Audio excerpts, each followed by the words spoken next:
Respect in the workplace? Well, did she say why? Sure, I'll take the class again. What? We're rolling? Greetings! I'm Ron Turker, and welcome to Northwest Permanente's end-of-life Northwest Permanente's end-of-year celebration.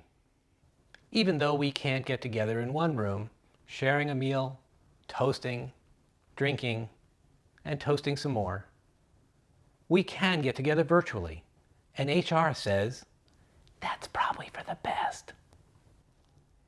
As we sit anxiously at home, awaiting the arrival of the latest oh my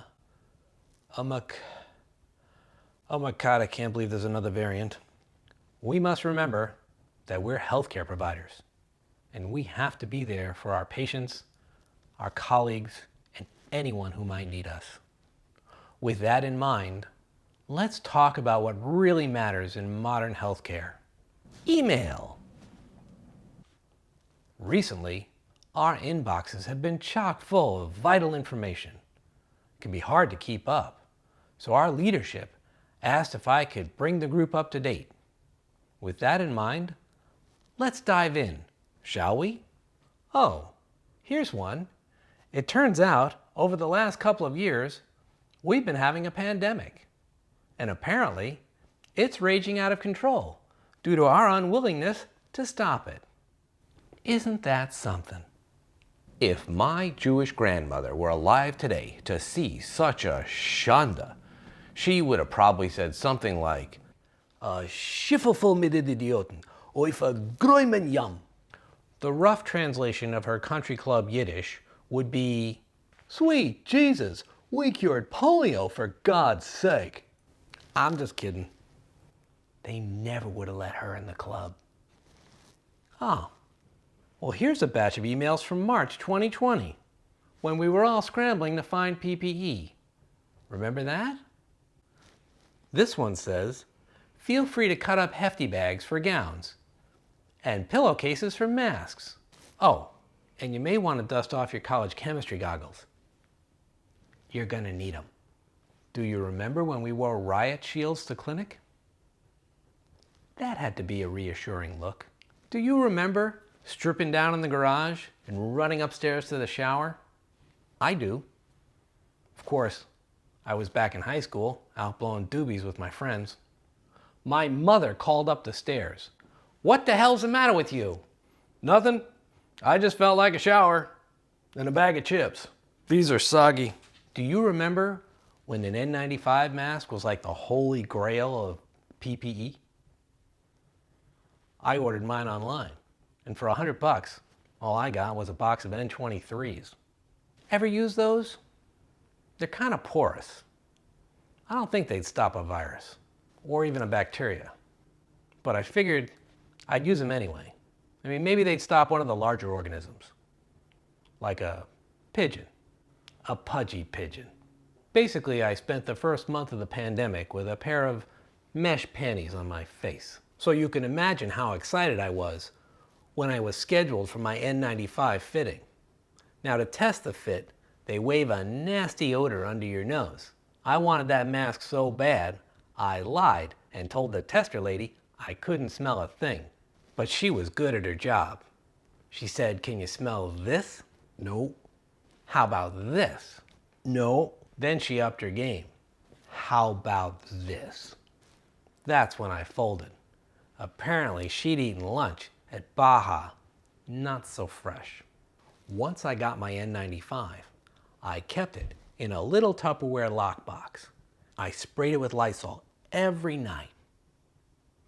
I'm not sure how many brain cells I killed, but I do know that I no longer remember kindergarten, and my wife just informed me we don't eat soup with a fork.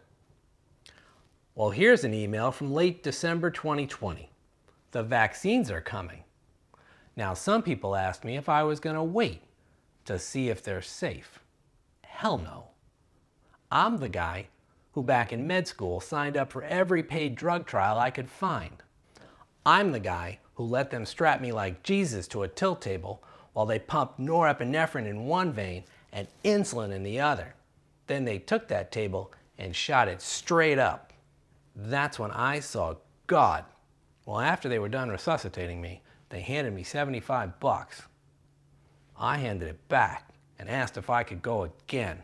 As soon as it was my turn to get that vaccine, I lined up in the same hallway where I got my N95. As luck would have it, the Baja lady was my vaccinator. Here's an email instructing us how to deal with patients who might be apprehensive about the vaccine.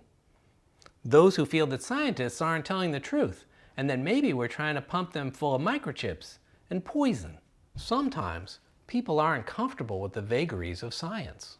That takes me back to a time when my little daughter was sitting in the back seat of my car and she said to me, "Daddy, why haven't I seen any blue houses?"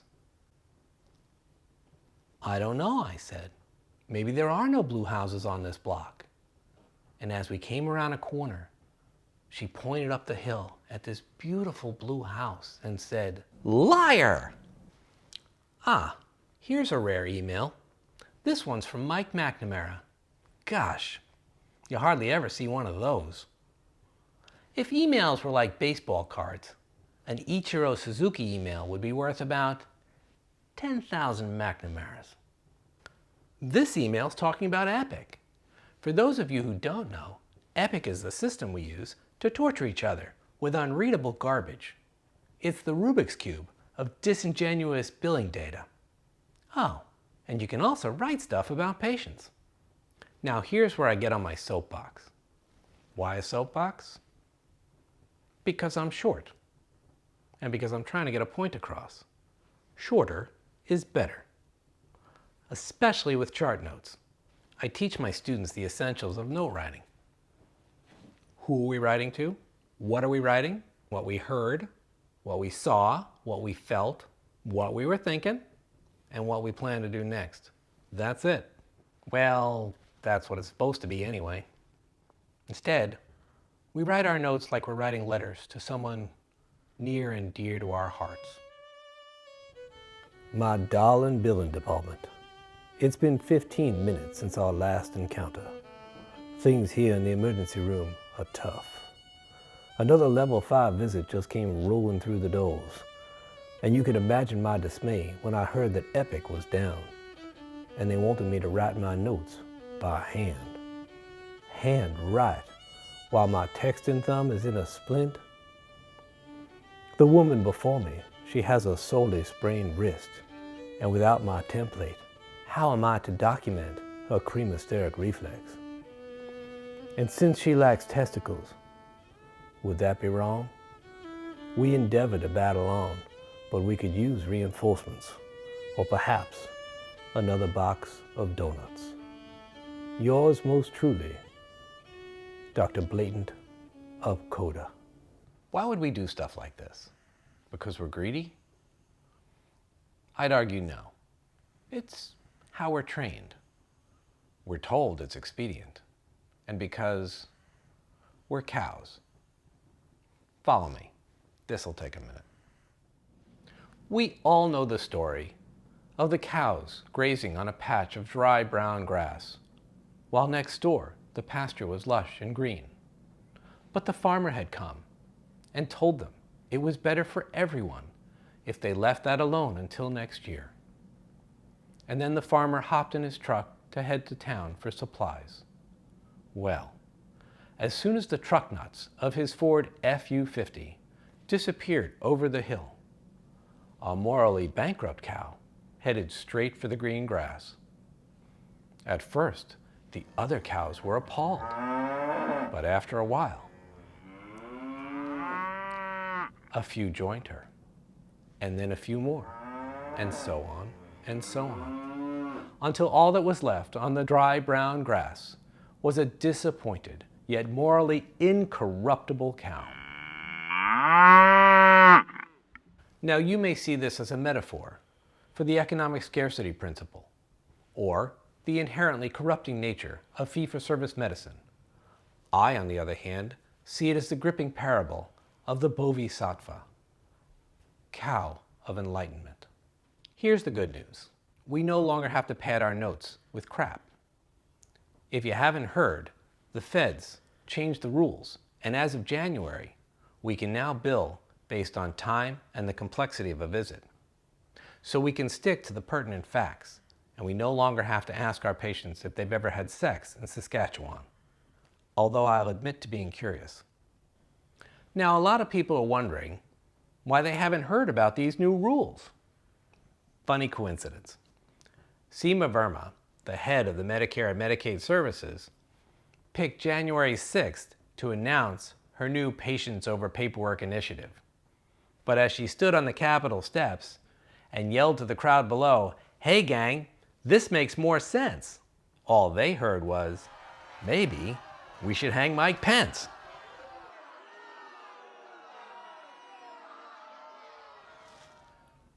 So, where did all that bring us? Well, just like my career, to the end, almost. But before I go, I wanted to leave you with a couple of things. I wanted to tell you that I'm going to leave you with a healthcare system that is so much better than when I started. I wanted to tell you that, but if I did, it would be complete bullshit. My generation, and the ones before me, we broke medicine. All we ask of you is that you fix it. Sorry. It's kind of like climate change. Oh, sorry about that too. I do have some thoughts on how to make things better. Medicine, it turns out, is about 95% communication, and about 10% genius, and about 1% statistician who can make all those numbers add up to 100. But my point is that genius can come up with a great plan, a brilliant diagnosis. But if that lazy-ass genius goes home without telling anyone, our patients still suffer. How do we communicate in today's modern medical world? Well, we've got a lot of options. In today's world, we have regular email, secure email, Epic chart copies, Epic staff messaging, Epic chat, Court text, regular text, Teams chat, Teams video, spoke paging, regular paging, cell phones, regular phones, Snapchat, Instagram, InstaSnap, Twitter, Bitter, Facebook, and AskBook, where the opinions are right in the name. Here's my ask regarding communication. Make sure the person you sent it to not only received it, but they got it. You know, got it.